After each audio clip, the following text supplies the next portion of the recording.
delivered. Guam AutoSpot is extending our overstock sell-off with the hottest deals on island, like our 2025 GMC Canyon with $4,000 off. Or slide into a brand new Mitsubishi Eclipse Cross, starting at just $24,995. September is your chance to drive big and save even bigger. Visit us today or get pre-approved online at guamautospot.com or call 478-AUTO. Guam AutoSpot, where the savings never stop.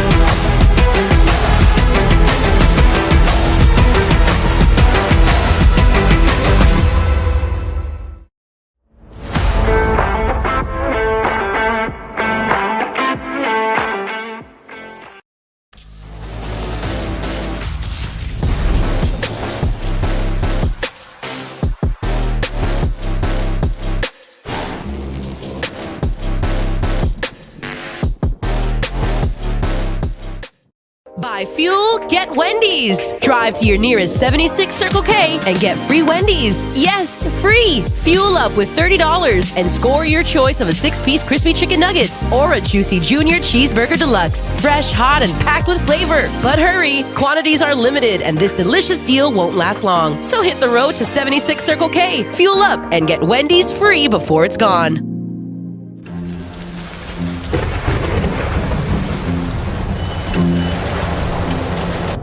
It's me, Wednesday Addams. I regret to inform you that I have devised the meal of misfortune with Wendy's. Normally I'd be against this type of capitalistic corporate synergy. But when the other pigtailed provocateur said I could concoct my own Frosty, I melted. My meal is tribute to the suffering that awaits us all. It's pure torture for your taste buds, with 4 nightmarish dips of dread. Don't waste my time asking which ones you'll get. You must surrender to your fate.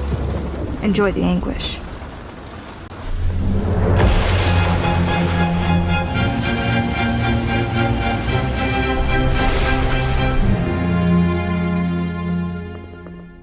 Dare to try? Something new? Life's too short! You gotta chill with the snackable drink. Life is too short. Hey, you gotta chill. Mogu Mogu. Moku moku!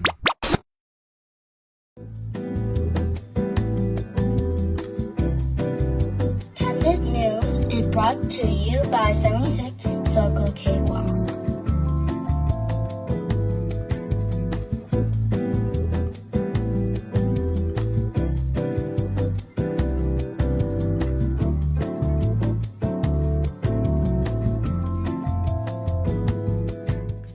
Good evening, my dear friends. It is 8:32 p.m. on Sunday, September 21, 2025. It's the first day of the week, and it's starting out to be a busy one. My name is Troy Torres. Thank you so much for joining me in this live show. Thank you all for those of you who are joining live.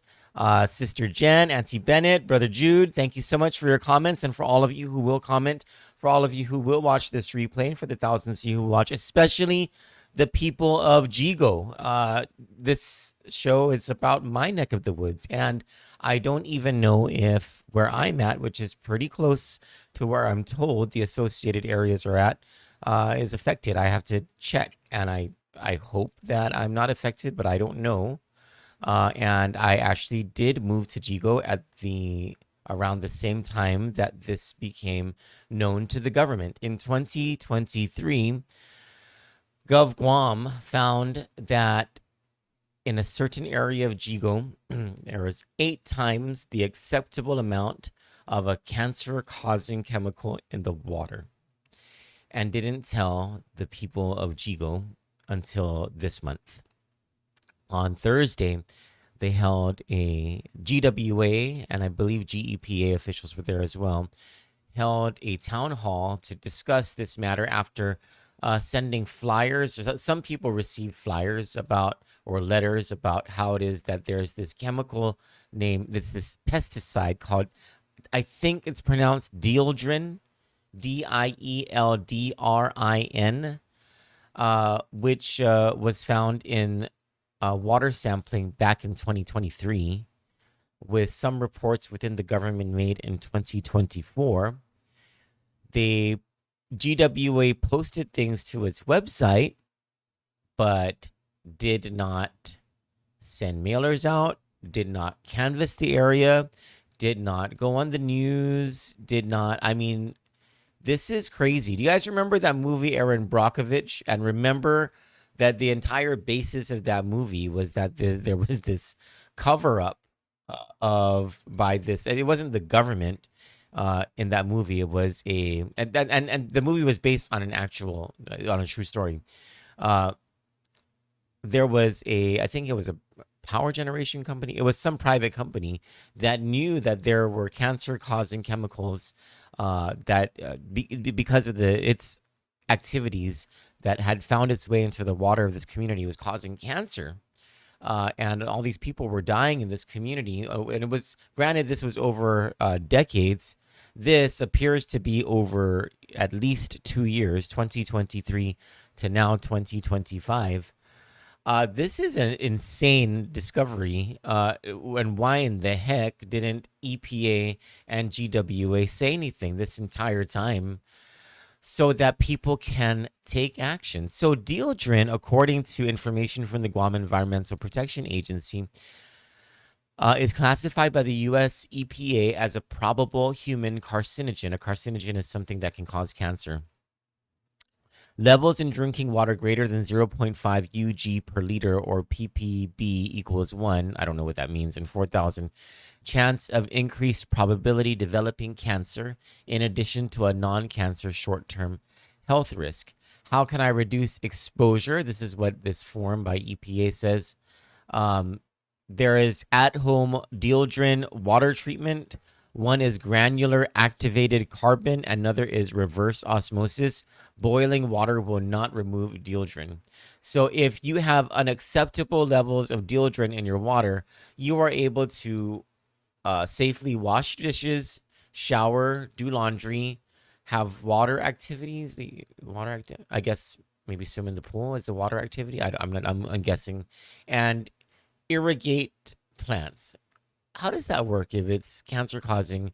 Irrigate plants. What if you eat the plants? Wouldn't that? I don't know. That sounds weird to me. I'll have to ask about that. But what you cannot do, or what would be harmful to you to do if you have unacceptable levels of dieldrin in your water, is drink that water, brush your teeth with that water, prepare baby formula with that water, cook with that water, or wash your produce with that water. That is pretty bad. Like, when you cannot do these things in your home. Okay, and so I already have, like, there's so many questions that I have for GWA and EPA, right? Like, why the hell didn't you guys say anything to anybody? Where are your morals? Where is your human decency? What the hell were you guys thinking? So those are the initial things, right? The second thing I would ask GWA and GEPA is, do you guys have sovereign immunity granted by the legislature, or has the legislature allowed you guys to be sued or to incur liability in any kind of way, so that people who are going to suffer or have already suffered either life or health or property loss because of what you guys did and didn't do, are they able to apply for some sort of relief from you guys? Okay, that'd be the second thing. If they do have sovereign immunity, I would ask the senators, senators, don't you think it's a really good idea that you guys improve sovereign immunity, make it qualified immunity, so at the very least anybody affected by this dieldrin thing that the government screwed up on can at the very least have their health costs mitigated by the government? At the very least. What about property loss costs? What if there are farmers? What if I was told that someone's horse died recently in this area of Yigo. The horse died of cancer. Like, what are the chances, right? Then I would ask, so then there are other things I want to ask, like, how are and I'm told that people in the Gilbree subdivision are affected, like this is that area, but I'm not entirely certain. Okay, don't quote me on that. I have to find out. I have to verify that with EPA and with GWA tomorrow. And I don't know the exact areas, right? But if Gilbreeze is affected, this is one of those subdivisions where people get their water from this one faucet that's at the beginning of the subdivision, and it's the GWA water. And if that is affected, like how are these people supposed to drink water? How are they supposed to brush their teeth, prepare baby formula, cook? Like that's their water supply. Since the water is screwed up, shouldn't the residents of this area, wherever this area is, get relief on, like they should not be paying for water service? And whatever they paid for water service, since the government knew about this, shouldn't they get a refund for everything that they paid because GWA was giving them screwed up cancer-causing water? I mean, these are just some of the questions that come to mind about. I actually can't, it's hard for me to get past the fact that the government since 2023 knew about this and didn't say anything. What kind of indecent government is this? Poisoning the people and not letting them know? There's got to be something like completely sinful about what the government has done. And Conchita Taitano, who is a resident apparently of this area, I actually ran into her in church today. We served together at mass this morning. No, I don't think she served. Yeah, she didn't serve at the mass that I went to, but I was serving. She was there at the mass, and afterward, she was talking to me about this, and I could hear her frustration, not just for herself, but for everybody, and not just frustration, but like emotional exasperation. Like I just a complete disbelief that our government could do this to its people. And so she told me that she spoke that night, the Thursday town hall meeting, and I actually managed to get a copy of that. A source sent it to me. I don't want to play it for you because, you know, and Conchita Taitano, by the way, she is a former manager over at the Guam Environmental Protection Agency at a time. And this is when I was in the Camacho and the Calvo administrations. And I remember, and under Conchita and under other people who were at EPA, this sort of thing would have never happened. I'm not saying the contamination would have never happened, but the keeping of this information from the public there would have been a widespread outreach effort if Conchita was still at EPA and if those other people were still at EPA, because they used to have very serious people over at that agency. And I'm not surprised whatsoever, as a matter of fact, that GWA kept this information from the public. You know, I have this, I have experience in the government of Guam, and I can tell you, and I have no idea why, because they're both under the CCU. Guam Power Authority is among the best agencies in the government of Guam. Despite having great employees, Guam Waterworks Authority is among one of the worst when it comes to management. Look at what GWA has done with the whole Cortec issue over at Ukudu, and the years in litigation that is, and the risk that we're going to have to foot the bill for a $200 million liability because GWA and Department of Land Management screwed up that whole thing. Look at how GWA answers questions when it comes to bonds, when it comes to its financial management, when it comes to... Look at the pollution. Poison in the water.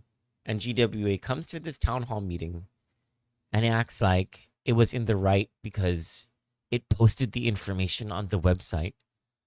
One of the worst agencies, in my opinion, due to management over there. And so anyway, here's Conchita Taitano talking about this whole Dildren thing over at the town hall meeting on Thursday night. And I'm not even going back to 2023. I'm looking at what was said in this notice that you did the testing in December all the way to July of this year. And you talk about the regulatory requirements. When on EPA's website,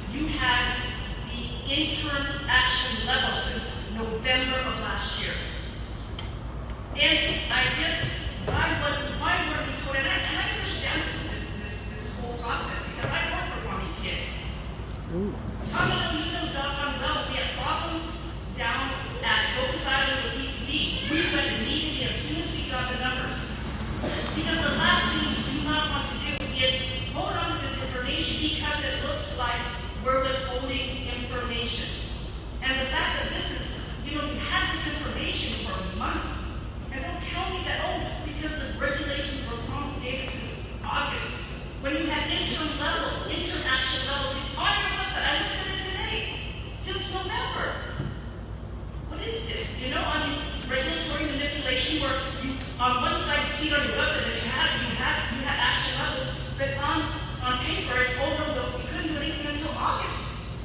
Come on now. And okay, let's go beyond the regulatory issue. What about the human issue? That's the thing that really bothers me. We're people here. And I've been in Yigo since 1962. But there's an expectation I have as a taxpayer and a ratepayer that at least let me know and don't tell me to read about it or go to the legislation. You did in the paper.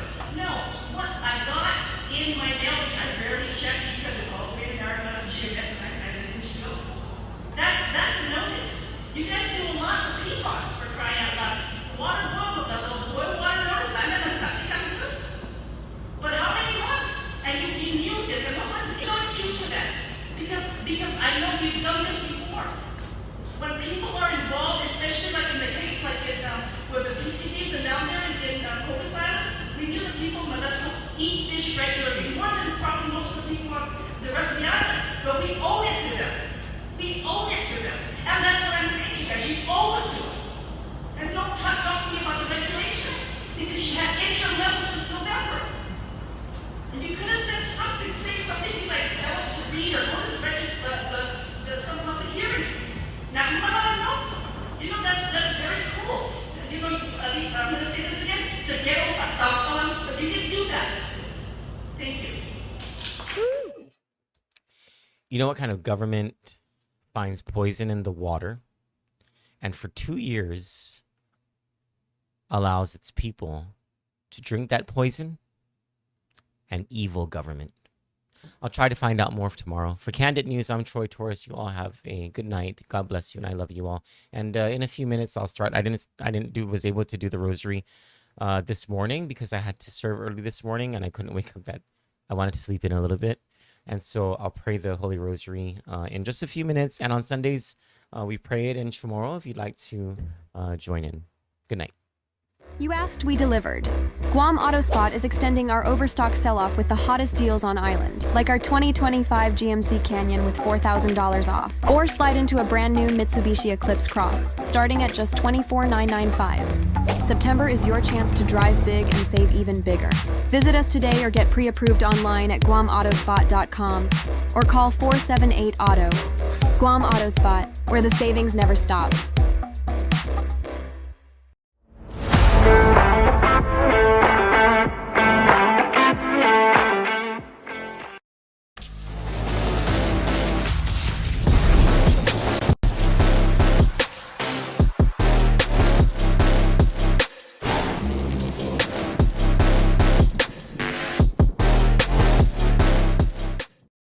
Dare to try?